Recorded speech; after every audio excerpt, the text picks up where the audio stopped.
তো ফাঁকা রোড পাইছি, আর 100 তুলবো না তা কখনো হতে পারে না। ওট 100, ওট ওট বড়া, ওট 100, ওট। কবিগুরুর ভাষায়, এমন দেশটি কোথাও খুঁজে পাবে না কো তুমি। কি সুন্দর সুন্দর রোড হয়ে গেছে ভাই আমাদের এই উত্তরবঙ্গে, আপনারাই দেখুন। তা থাক, আবার দেখা হবে নি। উঠছেন সকালে? ঠিক আছে, আল্লাহ হাফিজ। না, একটু নাটোর যাবো, নাটোর থেকে তারপর বাসা যাবো। অবশ্যই লালমেটে আসবেন, নিয়ে আসিস লালমেটে। থাক, সম্মুখে বিদায় দিলাম, যেহেতু বিদায়ের পালা, এখন চলে যাওয়ার পালা। চলে যেতে হবে, আর থাকার মতো এ নাই, কারণ বাসায় যেতে হবে। বাসায় মা আছে, মার কাছে যেতে হবে। অনেক দিন হলো মায়ের সাথে দেখা হয় না। তো এই রুয়েট যে 3 দিন ছিলাম, বেশ ভালো ছিল, ভালো লাগলো। আসলে ভার্সিটি লাইফ অনেক কিউট, অনেক সুন্দর। স্কুল লাইফ যেমন সুন্দর, কলেজ লাইফ যেমন সুন্দর, তেমনই ভার্সিটি লাইফ সুন্দর। এটা টং, এখানে খাওয়া দাওয়া হয় ওদের, আমি এখানে খেয়েছি, খাবার ভালো ছিল। আর আমি যখন বন্ধের সময় আসছি তো মোটামুটি ফাঁকা ছিল ভার্সিটিটা। তবে আজকে তো শনিবার, আজকে অফ ডে না, সেজন্য আজকে মোটামুটি ছাত্রদের দেখা যাচ্ছে। আবার অনেক অনেক ডিপার্টমেন্টের পরীক্ষা শেষ হয়েছে, তারা বাসায় গিয়েছে। তো এনিওয়ে, চলুন এখন চলে যাই। এখন প্রথমে একটু নাটোরে যাবো, দেন ওখান থেকে রওনা দিয়ে দেবো লালমেটের উদ্দেশ্যে। তো আজকের জার্নিটা হবে দীর্ঘ, আবারও সেই দীর্ঘ জার্নি, 250 কিলোমিটার পথ অতিক্রম করে যাব মায়ের ছেলে মায়ের কাছে। সো এই যে রুয়েট, ছোট্টটা, ভালো থাকবেন রুয়েট। আবারও দেখা হবে অন্য কোনো দিনে। তো রাজশাহীবাসী, আবার দেখা হবে। আজকের মতো বিদায় নিচ্ছি, সবাই আমার জন্য দোয়া রাখবেন রাজশাহীবাসী। এরপর আসবো যখন আবার আপনাদের সাথে দেখা করব। সো থ্যাংক ইউ রাজশাহীবাসী। তো চলুন এখন এখান থেকে আগে বের হই, দেন কথা বলবো, কারণ এখানে গ্যাঞ্জাম আছে। সামনে রাজশাহী বিশ্ববিদ্যালয়, তো দেন একটু গ্যাঞ্জাম এখানে কাজ করছে। তো গ্যাঞ্জাম তো থাকবেই, যেহেতু ভার্সিটি, দ্যাটস ওয়াই গ্যাঞ্জাম আছে এখানে। এই যে রাজশাহী বিশ্ববিদ্যালয়, টাটা রাজশাহী বিশ্ববিদ্যালয়। আবার আসবো, আবার দেখা হবে। এখন এই যে খাম্বাগুলা, এই পিলারগুলা, লাইটিং পোস্ট, ল্যাম্প পোস্টগুলা, তো এই রাস্তাটা দেখুন। তো ধন্যবাদ রাজশাহীবাসী, এত সুন্দরভাবে এই আপনাদের শহরটাকে সুন্দরভাবে রাখার জন্য, এত চমৎকার রাখছে আমি এখানে এর জন্য আবার আসবো। আবার আপনাদের এই রাজশাহী শহরে এই কারণে আসবো যে আপনারা এত সুন্দরভাবে পরিষ্কার পরিচ্ছন্ন থাকেন, পরিষ্কার রাখেন শহরটাকে। আমার খুব ভালো লাগছে, শুধু আমার না, আমি আশা করি যারা এখানে আসছে তাদের সবারই এটা ভালো লাগছে। পুঠিয়ার পৌরসভায় ঢুকে গেলাম, দেখি পুঠিয়ার একটা রাজবাড়ি আছে। যদি সম্ভব হয়, সময় হাতে থাকে, তাহলে আপনাদেরকে আমি সেটা দেখাবো আমার এই ব্লগের মাধ্যমে। কারণ এই পাশে তো আর ওইভাবে রাজশাহী থেকে মুভ করে এসে আবার এখান থেকে একটা রাজবাড়ি দেখে আবার যাওয়া যায় না, সেজন্য আর কি যাওয়া পথে আপনাদেরকে দেখাতে চাচ্ছি। তো যদি যাই আর কি, তাহলে আপনাদেরকে দেখাবো। দেখি চলুন। এমনিতেও আজকে বেরোতে যেতে দেরি হয়ে গেছে, জানি না লালমেট যেতে যেতে মানে কটা বাজবে, কারণ বিকাল হইতে যেতে আবার ঠান্ডা পড়ে যায়, সেজন্য চালাইতে কষ্ট হয়ে যায়। তো চলুন আগে যাই, দেখি কি করা যায়।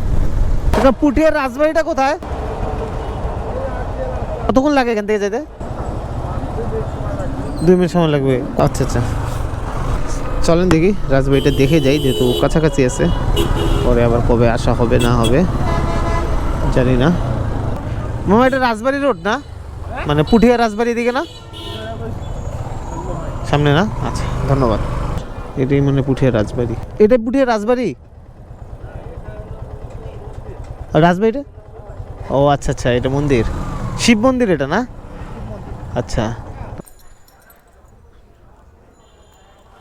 ওটাও মন্দির? ওটা কি মন্দির ছিল এটা?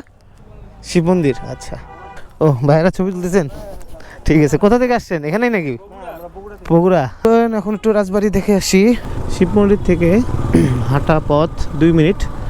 তো এই 2 মিনিট হেঁটেই আপনার এই রাজবাড়ি, এই যে দেখতেই পাচ্ছেন আপনারা। তো এটা পুঠিয়া, ওই যে রাজবাড়ি লেখা, পুঠিয়া রাজবাড়ি। বেশ বাইক নিয়ে কি ঢোকা যাবে কি না। এই যে ওরে ভাই, এখানে তো টিকিট সিস্টেম, মাঠে রাখতে হবে। আচ্ছা, তো এই হচ্ছে পুঠিয়া রাজবাড়ি। ভাই ঢুকবো না তো বেশি কেন, তারা ওয়ে নাই, মানে সেটা বাদে কোনো উপায় নাই, তাহলে চলে যেতে হবে। এটা হচ্ছে রাজবাড়ি, আর এখানে ঢুকবো না। এটা হচ্ছে পুঠিয়া রাজবাড়ি। আমার হাতে সময় নাই, সেজন্য আমি ঢুকবো না, জাস্ট আপনাদেরকে ভিডিও করে এটা দেখাইলাম। তো এই যে সেই রাজবাড়ি, আপনারা চাইলে এখানে এসে টিকিট কেটে, গাড়ি নিয়ে আসলে টিকিট কাটতে হবে, আর টিকিট কেটে এখানে ঢুকতে পারেন, কোনো সমস্যা নেই। এটা হচ্ছে পুঠিয়া রাজবাড়ি জাদুঘর। তো আমি একা আসছি আর সময় নেই, সেজন্য আমি আপনাদেরকে ভিতরে নিয়ে যেতে পারলাম না, বা ভিতরে কোনো কিছু দেখাইলাম না। এখন এখান থেকে বের হয়ে যাব, কারণ সময় নেই। রাজবাড়িটা থেকে শিববাড়ি, শিব মন্দির যেটা, সেটা 2 মিনিট হাঁটা পথ, 2 মিনিট। তো দেখুন আমার বাম সাইডে যে কত সুন্দর শস্য সবল, সবুজে ভরা আমাদের এই বাংলাদেশ, কতটা সুন্দর লাগতেছে। ওই দেখেন সবুজের মাঝে হলুদ দেখা যাচ্ছে। আসলে ক্যামেরার মাঝখানে আপনার দূর থেকে মানে দেখা যাচ্ছে যে দূর থেকে, তো এই জন্য ক্যামেরাতে স্পষ্ট দেখা যাচ্ছে না, বাট ওখানে শস্য ফুল আছে, এই যে যেমন এখানে আছে। তো আমি তো দেখতে পাচ্ছি এখান থেকে যে অনেক কিউট লাগছে, মানে সবুজের মাঝখানে হলুদ ফুটে উঠছে। নাটোর আর বগুড়া বাইপাস রোড, এটা ভাই কত সুন্দর দেখা যাচ্ছে রোডটা, আর কত সুন্দরভাবে একটা চলন বিলের মতো তৈরি করছে এই জিনিসটা। এই যে দেখতেছে যে বগুড়া 53 কিলোমিটার, আর জিনিসটা একটা ভিউ দেখুন, এই দেখুন এই পাশ থেকে এই পাশে পুরো একটা কার্ভ সিস্টেম, কার্ভ। তো এই জায়গাটা এত সুন্দর ভাই, কিউট, এত সুন্দর, পুরো মাথা নষ্ট করার মতো একটা রোড ভাই। আপনারা দেখুন জিনিসটা, আশা করি আপনাদের কাছে এই রোডটা খুব ভালো লাগছে। এখানে ঘুরতে আসা যাইতো ভাই, আসলে খুব এখানে আসলে রাতে আড্ডা দিয়ে এই জায়গাটা খুব মজা পাওয়া যাবে। ওরে বাপরে, চরম।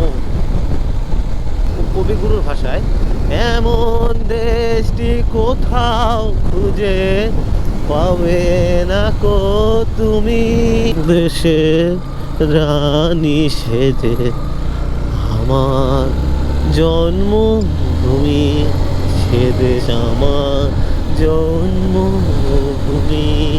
তো ফাঁকা রোড পাইছি, আর 100 তুলবো না তা কখনো হতে পারে না। ওট 100, ওট বড়া, ওট 100, ওট 102, আরে সেরা 103। এত সুন্দর রোড, এত ফাঁকা রোড, আর এখানে আমি 100 তুলবো না, এটা কখনো হতে পারে না। তো ফাঁকা রোড সেজন্যই তুলছি, যদি গ্যাঞ্জাম থাকতো অবশ্যই তুলতাম না, খুব মেনটেন করে যাইতাম। তবুও ফাঁকা রোডে একটু সতর্কভাবে চলতে হবে, কারণ কখন কোনটা অটো রিক্সা, কারণ এগুলো আছে 1 ওয়ে রোড, আর এই 1 ওয়ে রোডগুলা এই যে যখন ভ্যান চলতেছে, এরকম ভ্যান রিক্সা সব কিছু চলে, তো একটু খেয়াল করে যেতে হবে, কারণ কখন কোনটা ঢুকে যায় এটা আপনি বলতে পারবেন না, বুঝতে পারবেন না।